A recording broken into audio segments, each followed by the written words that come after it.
Right, and welcome to Now This Is Podcasting. I'm Connor. I'm here with my wingman, Carlstein Jung. Calvin, as always. Hey, thanks for having me. And we got Katya with us again. Hello. And Kiefer's on as a special guest. We're doing part 2 of our compare and contrast of Top Gun and Top Gun Maverick. So sit back, relax, and enjoy. We're going to discuss these movies further. So let's get back to the third act, part A and part B. So we have the trench run, which Kiefer and I talked prior to recording. It's such a ripoff. It's actually a better trench run than A New Hope, though. Yeah. It's a much more exciting, I think. But is it better than, I don't actually remember. What's the seventh movie title? Is it better than that? Who cares? It was trash. It was the same thing as A New Hope. A New Awakening? It was shot. Yeah. Awakening? Yeah. Force Awakens. Force Awakens. Yeah, Shot for shot, A New Hope. It's so wild to me. Like, we could have literally, there's this giant ass universe. I think it's remake one of the movies. Yeah. Kennedy's Awakening. What'd you say? Wait, what? The Kennedys awaken. It's called Kathleen Kennedy's Awakening. Oh, okay, yeah, that's good. She's the producer. She's like in charge of Yeah, she's like, the one that ruined all Star Wars. That's right. That's her name. like she's Yeah. in charge of the Star Wars studio. The same way what's his name? Who's in charge of Marvel? I don't know. No, he's famous too. Kevin Feige. Yeah, Kevin Feige. So yeah, Kathleen Kennedy has like the same position in the Star Wars studio that Kevin Feige does in Marvel. But yes, so let's get back to the two parts of Top Gun's ending.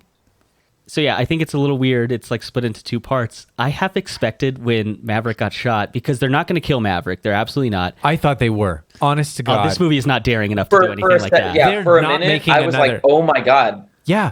this is it. This is it. I for like 30 seconds or whatever until you the whole time when it's uncertain, I believed it had happened. I was totally. They're not making another Top Gun with Tom Cruise. I get that, No. but not for a second did I think he Yeah. was dead. I actually thought, I was like, Maverick's going to pull up in a half-busted F-18 and be like, hello, aviators. I learned this old trick back in my days in Top Gun, and just No. like flying half a jet. I was like, there's no way they're killing this guy. There's no way. Like And 10 G's, right? Like imagine how much you weigh right now and then multiply that by 10.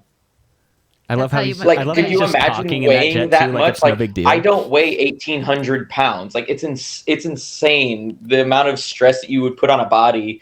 And that airframe, if the airframe is not rated for that amount of G's and you go past it, you will rip the airframe apart. Like the rivets, it's not the plane, it's the pilot. No, the rivets care. Trust Yeah. me. Everything holding that plane I together love the care plane. about the G's you're pulling there, guy. Like you can't just be like, oh no, it's the pilot, not the plane. That was No, the plane cares. That was like the biggest part I laughed at when they said that the second time. I was like, that's fucking bullshit. You're about to, you are about to fall apart. Just like picture, here's like a real world example of how G's actually like will work, right? So when we're going and doing like gun patterns or whatever, like when I go and shoot the machine gun out of the side, like the door of the helicopter, we're going like 120 knots, right? Like 120 knots is like less than a fifth of the speed of sound, right? So like a fifth of a Mach, right? So super, super slow and compared to a jet. When we turn and climb while I'm standing in the door, like it's hard to stay standing up, and we're only going 120 knots. Like I couldn't imagine what it would be like to go full throttle, pull all the way back on the stick, going like 600 knots. It's insane. It's insane. The amount of, that's why these people are athletes, is because of the amount of stress that they're like tensing and holding and puffing their breath, and it's insane. Because they've got the stuff that they have to go through. That's real. That is 100% real. Because they've got to tense, right? Or their like organs will explode or something. If, Like they'll if like you fall don't apart. tense up blood your in your body, brain. it lets the blood Yeah. move wherever it wants to go. Yeah. And it ends up going down to your legs. If you're in a climb, it goes down to your legs, and that's why you pass out. It's because the blood leaves your head and goes to your legs. That's why they wear those special suits that help like tense up all of the parts of your body for you, is to help keep the blood Yeah. This compression stuff, yeah. Yeah.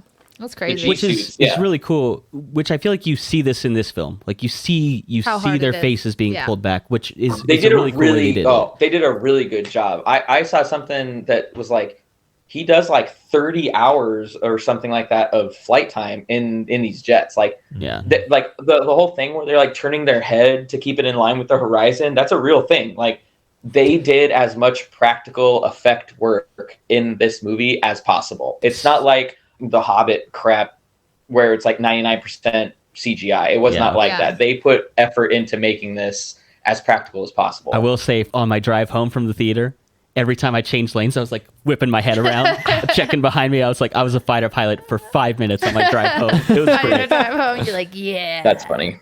I'm going 55. Sorry, I didn't mean to distract. The only No, you're good. like the big things that I wanted to bring to the table here are like Practical, realities real-world of experience, some of this stuff. You know what Which I mean? is why we wanted to have you on. So it's Has anyone ever gone Mach 10? Because I feel like it's only possible So to I Mach 9. don't actually know. Like I looked it up just now. So Mach 10 is the tip of hypersonic.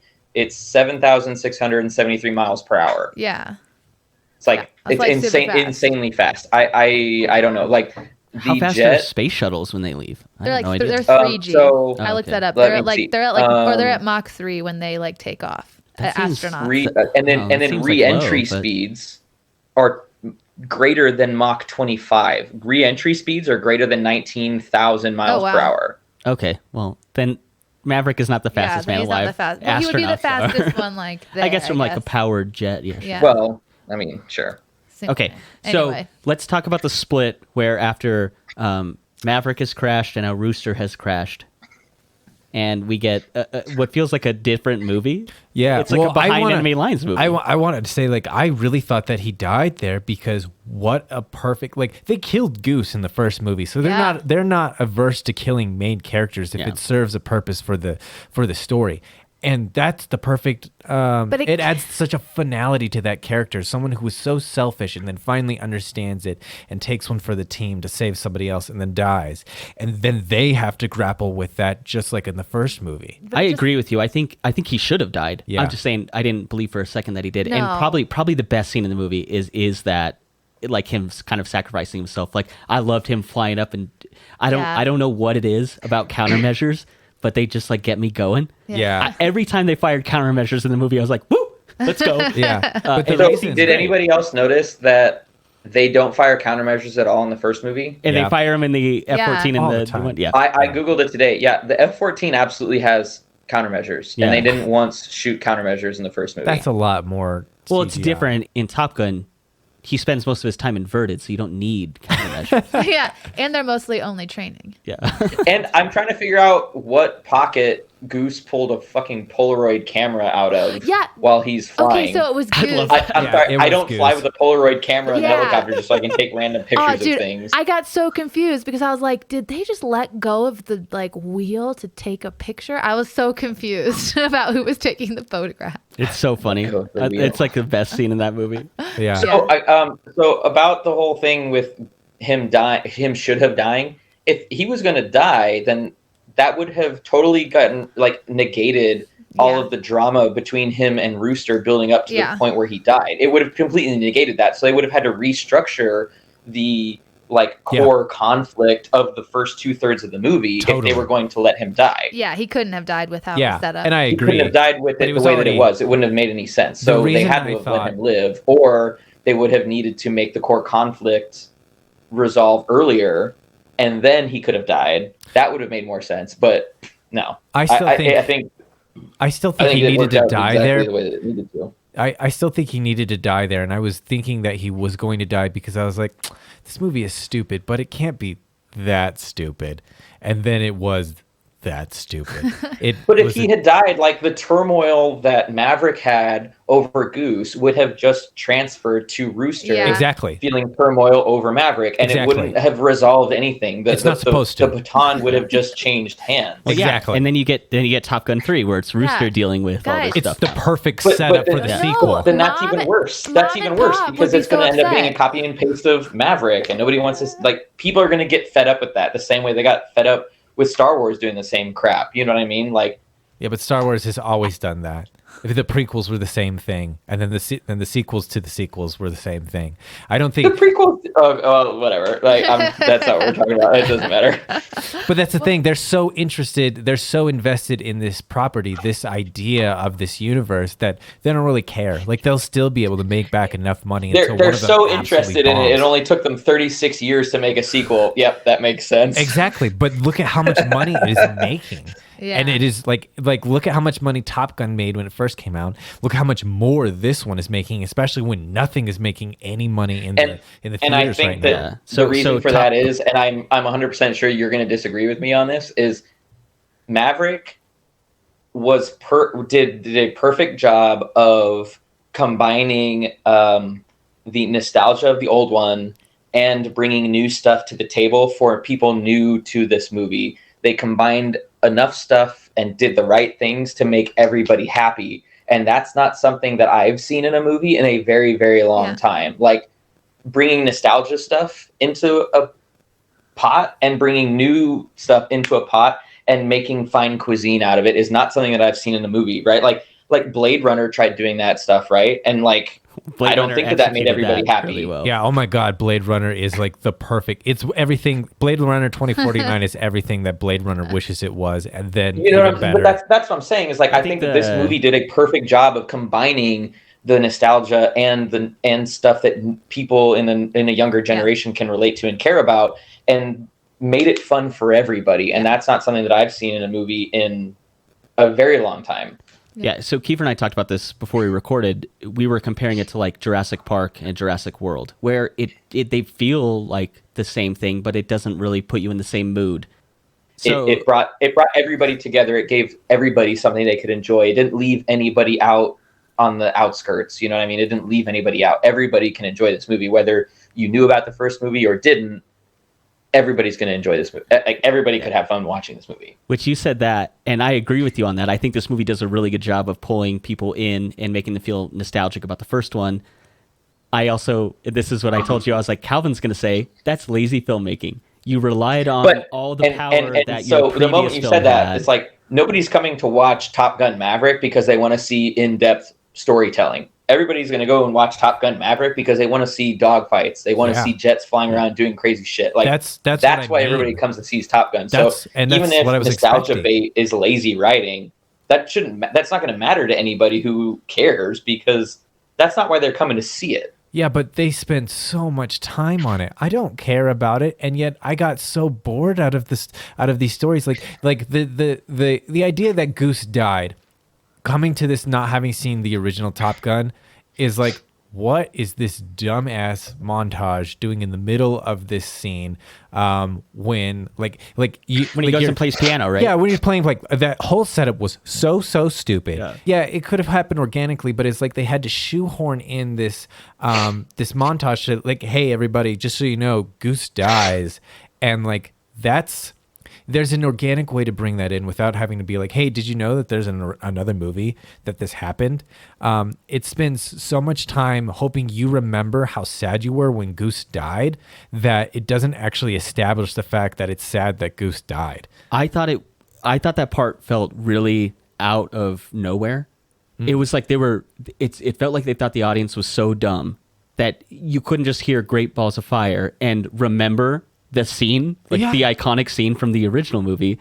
They had to play like those flashback scenes, and it felt so out of place to me. It made me feel like, you think your audience won't get it, so we need to add these clips in to let you know. You could have just had him playing the song, kind of fade out the music that Rooster's playing, and then fade in sad music and just have Tom Cruise look sad. And that says everything you need. You don't need the flashback at all. It felt like they just were really like, hey, we need to drive home that this is a sequel to Top Gun. Yeah, and that's why everybody's here. Yeah, because that's the thing is I don't think this has a lot of stuff for new people. I think this is entirely driven by people that saw either like there's a cynical way of looking at this movie that it is just a cheap remake, and then there is a very real, powerful, emotional thing like, oh, I remember seeing this and being like, the planes are awesome. I saw this with my dad. He loves it. And there's this idea of like seeing like an old guy still, who still got it. It's totally a mythical movie. It's not realistic at all, but it's to give you that like you are the passenger to someone who's still great. Like all of that stuff is very real, but they just do it in such a a cheap package. Like they redid the idea of him flirting with the flight instructor. You know, they had Hangman throw him out of the bar, and then he was sitting in the exact same seat when Maverick walks in to let them know he's their new instructor. They just literally shot for shot did things that already happened in the first movie, and that's lazy. There's nothing organic about it. Like I think that there are better ways of having fused the two of nostalgia and new material than what this movie really did. Right. So what does it mean then when those shot for shot like remakes of the first one into the second one cause the entire theater to laugh?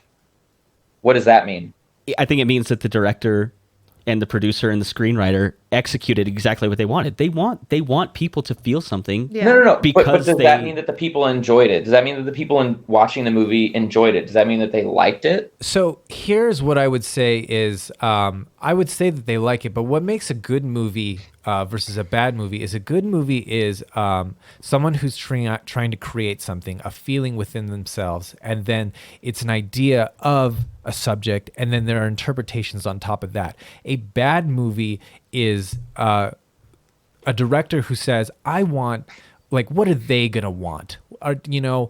Let me try and create the best version of something that I think that they want. And that's not creative. That's not interesting. That is why everyone's like, what would you say? So that's why it's bad, because you're Sorry. I don't need to use anything new. I don't even need to create anything. I can just be like, or you remember Top Gun? Let me turn down the saturation and the homoerotic eroticism and give you the same thing. There's like, why do we need that when we can have real interesting stories? Why not at least create a sequel that's not even about the same person and move away from all of those older shots that are the same from the first movie? There's a way of capturing magic that isn't recreating it in its exact form. And and obviously, like, good movie is going to be subjective.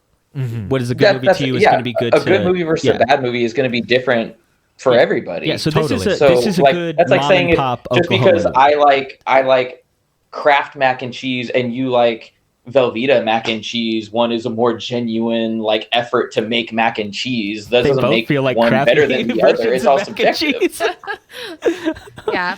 But I get what you're saying. It like good is always just going to be in the eye of the beholder. But I think there's a difference between a movie like this that is not trying to be creative and something like we watched We're All Going to the World's Fair not too long ago. That's a creative new kind of movie that I've never seen before. Yeah, it's not in subject, it's in form. Yeah. In that way, Maverick is not creative or interesting in form or subject. There's a way that you can say, like, I want to tell a story about Maverick, and that isn't necessarily creative, but if you do it in an interesting way and there's creativity with the form of it, different angles, different types of feeling, all of that stuff, that I can live with, like that, like Blade Runner 2049. So I guess you still don't really answer my question though. Like, when the entire movie theater erupts in laughter over a scene that was copy and pasted from the first movie, doesn't that mean that scene belongs in the second movie? Doesn't that mean that everybody is okay with it and liked it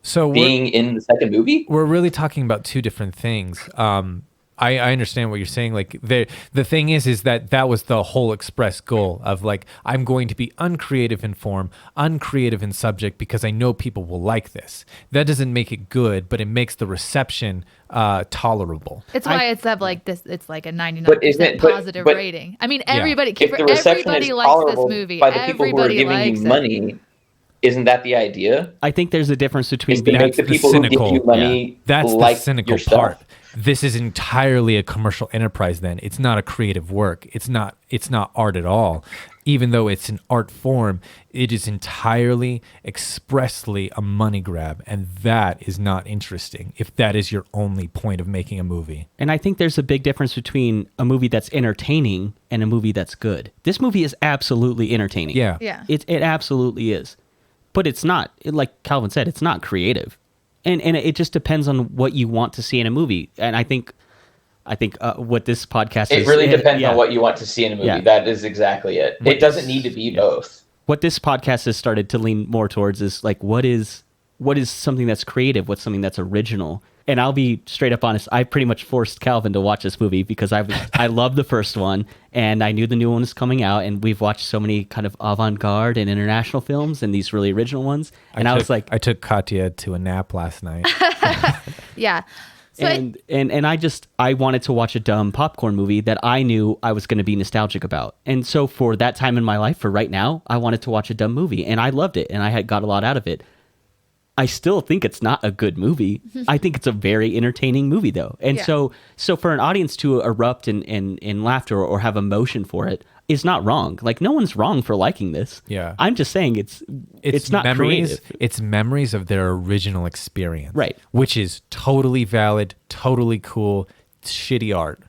That's the difference. That's the difference, yeah. Yeah. I think it could be both. It's like It could be both if exactly. you wanted to, but they don't need it to be both. Yeah, exactly. Coming from my background in terms of like making films, like I understand, like if someone likes it, it's not a knock against them. My criticism is with the creators themselves, being like, you have all of this money, all of this, you're very talented at what you do, and you couldn't think of a single original But I think idea. I think that's also the shout out. It's like, hey, look at this. Here's some. I think it's kind of a good transition to here's something you loved. Here's some like scene for scene stuff again, because it's been so long since it came out.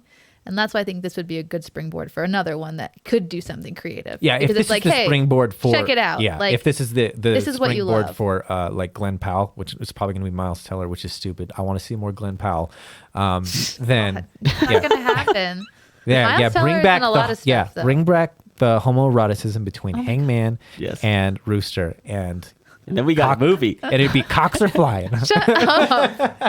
Katya described the next movie. I think you're like, let's do Jets in space.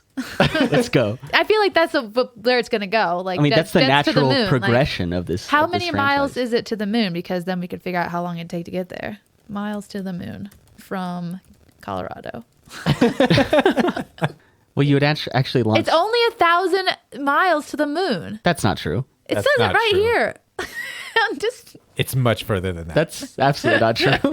it's 226,000. Okay. There you go. So what's that divided by 7,000? Like, we could get there. We've gotten there. We've been. They could slingshot. No, I mean like in a jet. He could get there in his Mach 10 slingshot, come back to Earth. I don't think it's pressurized or rated for that. But it could be. So, So I did look up what a fifth generation fighter was, and I got a couple I got it. pictures. It's a and Russian jet. The aircraft Sukhoi looks Su-57. looks most like the Sukhoi Su-57 is the jet the they use. Su-57. Yeah, the Su-57 is what it looks That's probably what most it like is. to me. That's what they said, like, yeah. Goes 2,100 kilometers per hour, which is like Mach 2 or 3. One of the other problems I have with that is like they were always a minute away. They were always 2 minutes away. It's like these things are traveling. It's like they were doing a weird like circling pattern. 1,500 miles an hour, and they They're were like- always 2 minutes away. Like that's not how that works. That shouldn't have been a thing. I like They to should have think been engaged a long time ago. The pilots were like, hold on, we got to wait for the climax of the movie. Just keep in a circling pattern. Like, we got to wait for the climax. Yeah. The other thing I looked up to was the caliber of bullet that the Hind, that helicopter, is what it most resembles to me. Is a Hind. It's a Russian helicopter. It shoots a 23 millimeter bullet. Anything bigger than a 20 millimeter bullet is considered a cannon. Yeah. It would have And torn through that log, those right? Those bullets are bigger than a 50 caliber bullet, which Yeah. is bigger than like the spread of my hand from thumb to pinky. So these 23 millimeter bullets would have ripped through that log that he jumped behind and torn him apart. I literally that was what I was thinking. I was like, that's not a real thing. Yeah. That log's not going to save him. I put my hands on my head and I was like, I've shot a 50 cal. I would go right through that fucking thing. Like, there's no way he lived. There's no way. Like, There's no way. It just, but I don't care. It doesn't really matter to me. No, there's so much stuff that in Calvin, you don't know this, that Kiefer and I talked about before, but we like skipped on. We were talking about ribbons. So like every admiral shot expert on pistol and rifle, but none of the lieutenants even have a pistol ribbon. Like they just qualled on it. They didn't even get high enough score to get a ribbon. I was like, come on, they would have had that. There's one guy who has a NAM ahead of a COM. So like every ribbon is like they raised. look similar. So I don't know if I saw the orange. It was a I don't close up know. right on his chest, Okay. and I looked at it right away. And then another thing is one of the admirals, what's his name? The admiral at the very beginning. Oh, Kane. Yeah, he has like a 2-star comm, and there's a lieutenant who has a 3-star comm. I was like, there's no way. There's no fucking way. An admiral has more than a 2-star comm. No, that's not necessarily true at all. Like for example, I have 3 stars on my NAM, right? There's chiefs and senior chiefs that only have like 2 stars on a NAM. Like it's totally possible but that these somebody are senior they're to lieutenants you has who don't have fewer of those awards. I'm just saying, it seemed weird, and It's unlikely, but it's totally possible. Is all I'm saying. I just thought it was funny. All these admirals shot E, and none of the lieutenants even have a ribbon. All right, so since we've kind of gotten away from the narrative and the film itself, I kind of want to jump into the directors a little more. So I talked about Tony Scott. He directed Hunger before he directed Top Gun. And he said the reason that he got the job to direct Top Gun, because Hunger is like this kind of really dark movie. Yeah. And he said that he directed a Saab commercial, like, the Swedish vehicle. Saab also makes the jets, or at the time made the jets for the Swedish military. And so the commercial is a car kind of racing with a jet taking off behind it. And he thinks that the reason he got the job for Top Gun is because he filmed that commercial and he was able to capture a jet in camera. And that's how he got the job, which I think is great. Yeah, and if he could do it. And then I want to talk about Joseph Kosinski, who directed Top Gun Maverick. He had previously done Tron and Oblivion, which is another Tom Cruise vehicle. And the thing he directed right before Top Gun Maverick was Taco Bell Web of Fries, which is a conspiracy movie where a man investigates why Taco Bell doesn't sell fries. A conspiracy film. And so that was his launching pad. They're not Mexican. Into a $170 million sequel for Top Gun. I thought it was fascinating. So I think the 2 directors have a really interesting story to even get them into this movie. Yeah. And Oblivion, I thought was a good movie. Didn't see Oblivion. You know what I thought was hilarious was in the intro credits, Lady Gaga is credited for the music right next to Hans Zimmer. Yeah. Yeah. Well, they composed. This is Lady Gaga's first composer credit because she did help compose "Hold My Hand" or whatever song. And that's like so crazy. Aaron and I went and saw Hans Zimmer in Paris a month ago, and I couldn't imagine Lady Gaga up there with him doing the theme of this movie. It would just be absurd to see her up there with him. That makes so much more sense to me. Joseph Kosinski just directed a music video for Lady Gaga too. I think in 2018. So they have a connection. Oh, the fun fact too: the plane that he's working on the beginning, it has an LG on the side, and they think that's Lady Gaga. Oh, okay. Shout out. Oh, okay. And other random note, they fixed. Wait, on the tail? Yeah, I think so, or something. He's fixing. Apparently, all you need to fix a plane with is a wrench, and he's doing a lot of wrenching around on the plane. I love when The he's doing the ratchet. wrench, and then the wrench comes up and taps him, and now he's doing the wrench. Those are real things. Every aircraft in the military has those 2 letters, and the first one designates what fleet you're in, whether you're in the Atlantic Fleet or the Pacific Fleet, and then the second one, I'd have to look it up. It is specific to your squadron or something like that. But those are specific things based on what coast you're on and what squadron you're at. Well, this is why we have you on. Lady Gaga. Yeah. They're Lady Gaga squadron. No, I think Kiefer debunked the Lady Gaga thing. I think that's a good explanation. Yeah, the squadron is Lady, and the other part is Gaga. That's it. Yeah. Random fact: they fixed the typo. That's what I was gonna say. Oh, That's yeah. why I kept waiting for you, but you kept saying something else each time. Oh, because I thought it was too off. Well, because you said the subject. intro. Oh yeah, because no, on the intro, they fixed because they had the same text, and in the first one, it's they add them to insure with an I, they want to insure the pilots, and then they really mean ensure, which they changed in the second one. They have the right word. I didn't even know. Because in the first one, it says they insure them with insurance, and in the second one, it says they ensure their success. Oh, okay. So anyway, they fixed that, so I'm a big fan. That's a pivotal moment in the movie, so I'm glad you brought it up. I mean, it has to be. It's the beginning. The first shot. So anyway. I mean, is Star Wars without the title crawl? It's funny that you bring up Star Wars because Jerry... Is it? So Jerry Bruckheimer, who I said was the producer on both these films, the reason he got the idea for Top Gun is he saw an article in California Magazine, just titled Top Gun, and he described it to the studio. He said it's Star Wars but on Earth. Yeah. And that's kind of how that was like kind of the launching pad to get Top Gun started. But also Friday Night Lights. Yeah, no, you're so right. Or is it Friday Night Lights in space? Is Star Wars? No. Oh, never yeah. mind. Yeah. All right, so I think we're getting ready to wrap this up. All right, so we're getting ready to wrap this one up. Let's give our ratings on like each movie individually, and then I think like it'd be good as an experience as a whole, like piecing these two movies together. How do you feel about them? How cohesive are they? And how do you feel about the extension of Maverick's story? How do these movies work together? But first off, Calvin, what do you think of Top Gun Maverick, and then as a whole?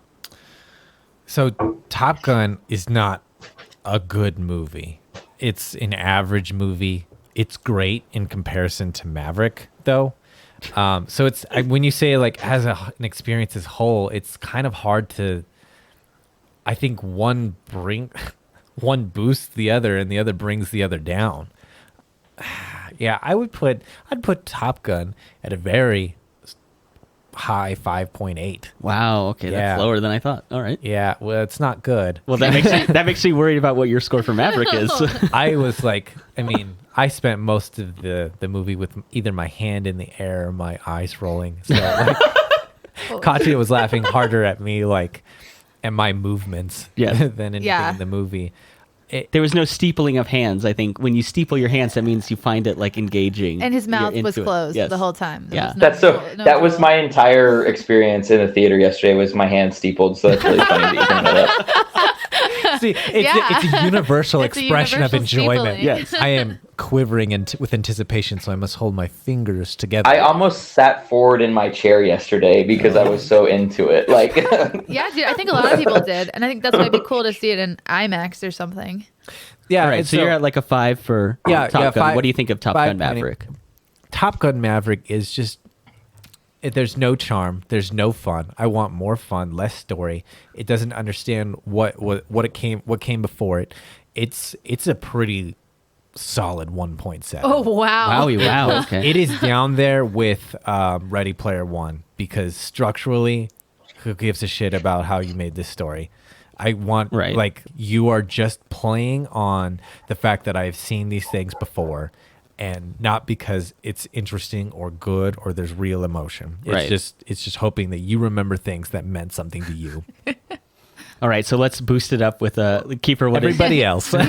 Keeper, what is your take on Top Gun, and then tell us what your take on Top Gun Maverick is on a scale of no, Mach 1 I to Mach have 2. always liked the first Top Gun. Like, it's always been one of like the really good like 80s 90s action movies in my mind, you know, like up there with like Predator and Under Siege and Die Hard, like those like really good action movies like back in the day that we just don't really get anymore. It was new because there hadn't been like a jet movie like that in a long time, right? Like one that the Navy was able to participate in. It was a huge like promotion thing for recruiting in the Navy. No, I thought it was a lot of fun. I love like the sound of the jets. Anytime there's jets flying around, the sounds of it always just like really gets me going. So I think the first one's probably like a 7 or an 8, just because there's probably like, I don't know, there's a little more romance in there than there needs to be. Like I could have done without that, I guess. You know, actually, the romance was kind of added in. They did a screening, and critics were critical of there being no romance. So you know the scene where Tom Cruise gets in the elevator? Yeah. And, you know, he's got his hair wetted down because he's filming a different movie. This is a pickup shot after they've already completed shooting. So his hair's wetted down because he has a different haircut. And Kelly McGillis is wearing a hat because she was filming a new movie too, and she had cut a bunch of her hair off. And I always felt like that scene was so out of place because I was like, why is she wearing a hat? She's never worn a hat the rest of the movie. And that was a pickup shot they did in between filming for her movie and Tom Cruise's new movie. And then actually the love scene, where, you know, it's all like that blue and it's backlit and they're silhouetted. That was filmed in like 1 hour in between shots that Tom Cruise had to do for the other movie he was working on. Gotcha. So that was added in too. It's really out of place because he's sweaty in an office building that she's working in. Yeah. Well, he just got out of the shower, and part of the other reason is Tony Scott. He was like, "We got Tom Cruise. No, We got to he get needs him another shower. Yeah. That's pre-shower Tom Cruise in the elevator. She legit says, "Looks like you need another shower." Yeah, you looks like you need another shower, and that's exactly what I thought of this morning when I was watching it again. I was like, that's pre-shower. So why is he sweaty in this office building that she's working in? It's also like really absurd to me too, the idea that they're gonna have some civilian who's never flown a jet, never been in a dogfight, come and try to like critique these pilots on it simply out of like book knowledge and analysis knowledge. Like that's absurd to me. Like looking at it now, like that's crazy to me. That's like giving somebody in a gas station NATOPS of my aircraft, have him study it, and then come and try to teach me how to fly. That doesn't make any sense. And that's exactly what she is. I don't know why they would have made her character a civilian with no actual experience go and teach the quote unquote best pilots on the planet. That doesn't make any sense to me. Another fun fact, she was originally supposed to be an enlisted expert, and the base CO said that you can't have that because that's fraternization. So they rewrote the character to be a civilian after that. Huh. Weird. Well, that's fraternization also. Any unduly so.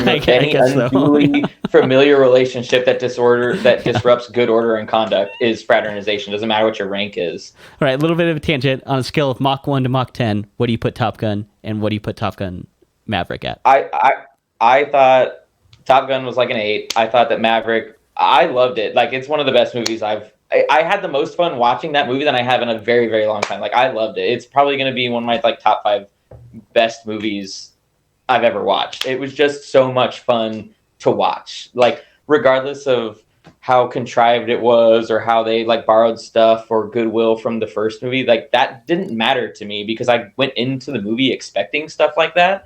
Like I expected them to play off of the goodwill from the first one, and they did. Of course they did. But I was expecting it already anyway, so it didn't even bother me, you know, like it was, I don't know, the fights were good. Like some of the maneuvers that they have those jets doing is also just it's incredibly insane to just watch hunks of, you know, 30,000, 50,000 pound hunks of metal doing things like that. It's just, I thought it was a blast to watch. Like some of the story things are kind of silly. Like Hangman's kind of a pointless character. Jennifer Connelly is kind of a pointless character. Like we didn't need that. Nobody really wanted that. Everybody wants a bunch of dogfights and explosions. Nobody cares about that. So some of that stuff could have gone away, but it was still like all of that notwithstanding, all of the good like action parts I thought were awesome. The funny parts were awesome. Like people in the theater were laughing constantly. Like the jokes were landing every time. Anytime there was something that was funny, everybody was laughing. It's not like there was a joke that landed that was ever flat. Like the entire theater didn't laugh. Like they didn't get it. Like I thought it was awesome. It was a blast. The moment that they're like crouching and like crawling with the binoculars and he sees that one F-18 in the hangar or the F-14 in the hangar, I was like, there's no way he's going to steal that thing. He's going to steal that thing. Like I said that out loud. I was like, he's going to steal that F-14. And and like he did. Like I said that out loud. The lady next to me was like, "Oh yeah, he is. He definitely is." You know what I mean? Like it was an experience. It was fun because it was an experience that everybody in the theater had together, and everybody reacted the exact same way. And I think that probably amplifies why I think this was such a good movie. Is because everybody reacted the same way, and they reacted positively towards it. Like that helped the whole idea that it was a good movie. Because everybody reacted positively towards it that I was watching it with. A bunch of strangers watched it together, and we all loved it. What do you rank it though? Like 10. Oh no, it's easily one of my top 5 like favorite movies. Like it's so good. Like I want to watch it again. Like the moment that I can watch it again on the TV, I'm gonna watch it again.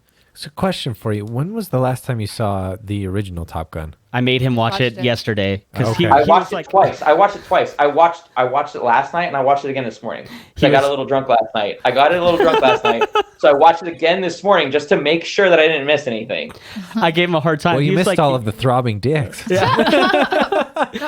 I gave him a hard time because I was like, he was like, no, he's like, I've seen Top Gun. It's fine. I was like, you gotta watch it again. We're doing a podcast. You gotta watch it again. So one of the things that I wanted to bring up too about like I didn't really get to like bring it up a while ago was some of the stuff that they brought in for the new people was like, that movie was made so long ago that there's 18-year-olds, 20-year-olds, 25-year-olds now that have never seen it just because it's so old, right? So like when I was teaching students a couple years ago in Pensacola, we do like Jeopardy or whatever, where you're like, it's like a little quiz game. And I have like a miscellaneous section and I ask questions about movies.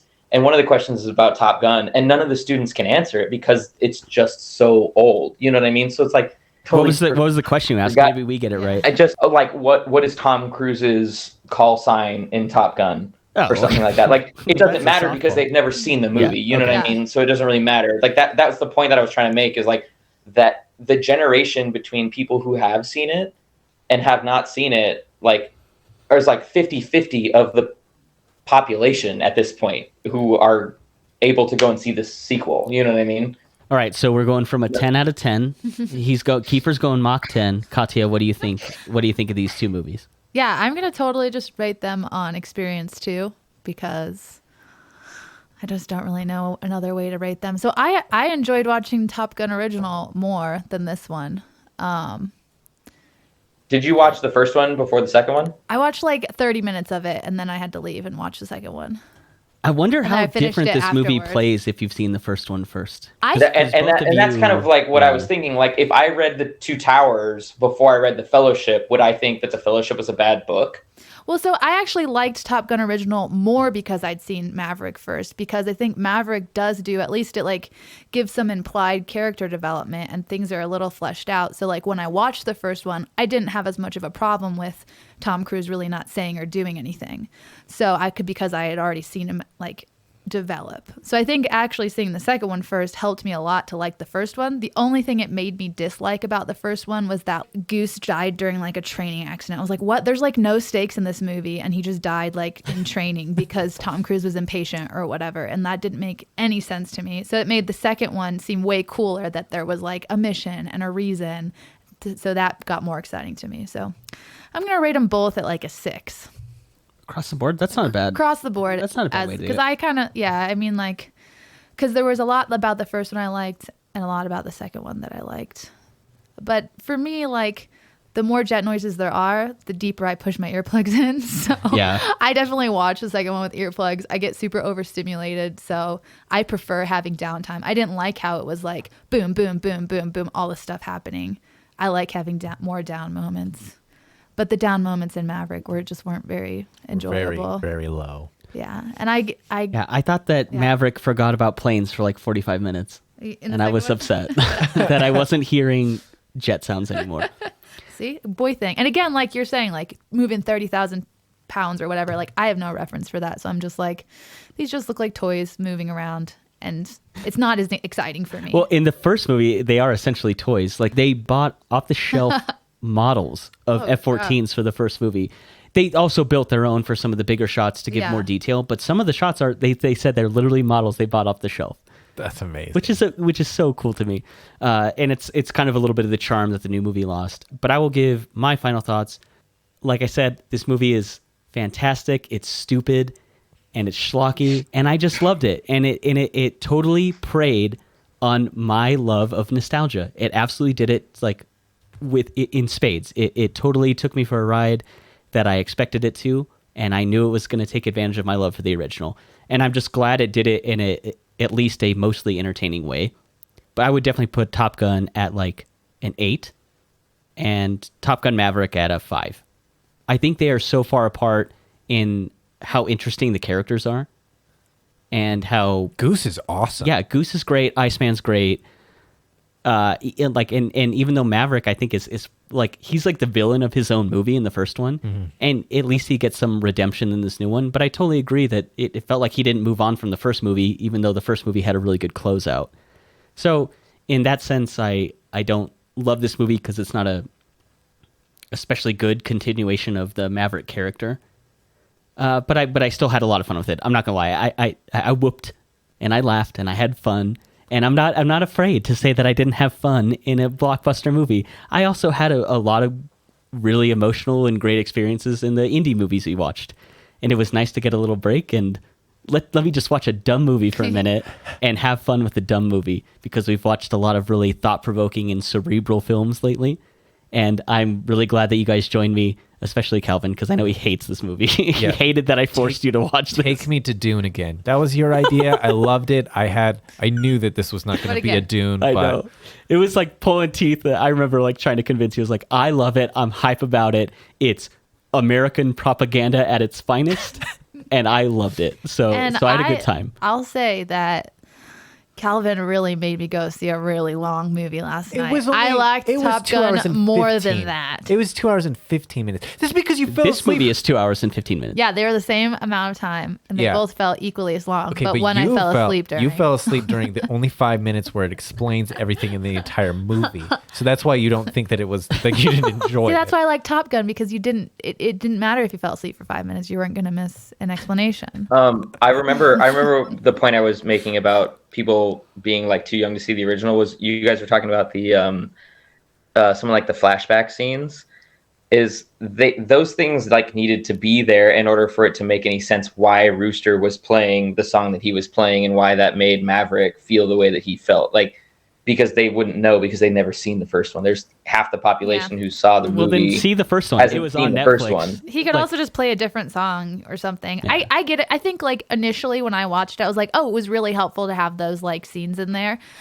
Some of them I didn't like. Some of them I was like, I don't know why they had that there. But then I watched the first one, and if I had seen the first one, I would be really annoyed that they had such straight flashbacks in the Thank you. one. That's sure. Yeah. I guess my whole thing was like that's the only reason why they're there is because half the population hasn't seen the first one, so they've got to at least give them 14 seconds worth of an explanation as to why what's happening is all. Yeah. But if you make it about Hangman, then you don't need to include those. All right, let's move on. All right, with that, we're going to close this one out. I want to thank my wingman, Carlstein Jung, Calvin, for being on here. And thank you. I think you've been saying Carlstein. I thought you've been saying that. I thought you said that on purpose. Hold on, I should have said that on purpose. No, you did. You said it at the beginning like that too, Carlstein. Yeah. Claim it. All right, and then I want to thank Katya for being on, as always. Thank you. And Kiefer, thank you for being a guest. Yeah, it was fun. And you can find our podcast on any platform like Spotify or Apple Music. We also upload all these to YouTube, so go ahead and find our channel. Leave a comment. Tell us what we're doing well. Tell us what we're doing wrong. And thank you for listening to Now This Is Podcasting.